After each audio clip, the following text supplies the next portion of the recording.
السلام عليكم ورحمة الله وبركاته، متابعيني الكرام، يا رب تكونوا بخير. والناس اللي بتشوف قناتي لأول مرة، كل عام وانتم بخير. ممكن أطلب منكم طلب؟ كملوا يا جماعة الفيديو معايا للآخر. أولا لأن انتوا هتسعدوني.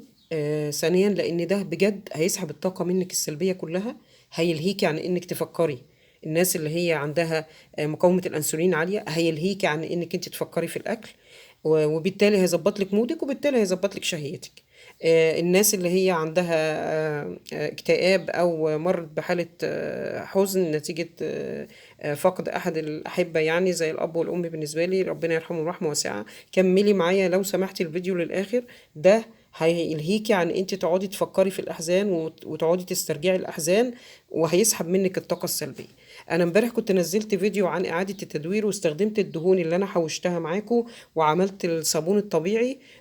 انا بس عايزه اقول ملحوظه، ان انا قلت بتستخدمي المعلقه اللي هي السيليكون، وبتقعدي تقلبي بعد ما بتحطي الصودا، بعد ما تبرد على الدهون اللي انتي وزنتيها، بتفضلي تقلبي لحد ما الخليط يبقى عامل زي الطحينه.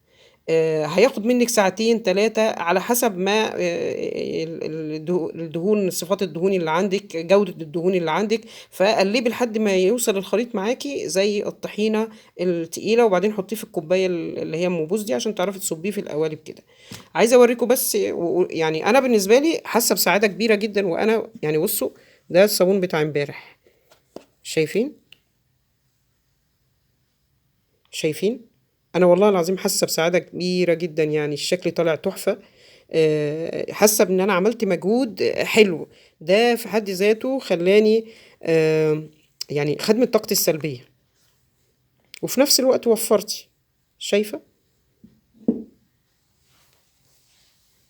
اشكال السيليكون دي كمان دلوقتي بقت رخيصه، فهاتيها من رنين او وسط البلد اهو. شايفين؟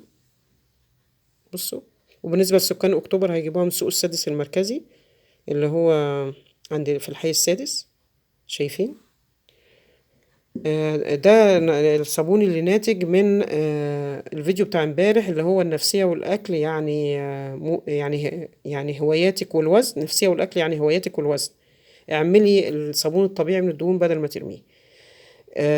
يا رب يكون الكلام خفيف على قلبكم، ويا رب ان شاء الله الفكر بتاعي يوصل لكم. كل عام وانتم بخير. رمضان على وشك ان هو يعني فارقنا. كل عام وانتم بخير. اللي بتمنى منكم ان يا رب بتمنى منكم ان انتوا تساعدوني في ان انتوا تحطوا لايك وتعليق حلو منكم. واول حاجه كملي الفيديو للاخر عشان يوصل لك الفيديو بتاع الفكر بتاعي. اسحبي الطاقه السلبيه بان انت تكملي الفيديو معايا للاخر. كل عام وانتم بخير، ومستنيه تعليقاتكم. السلام عليكم.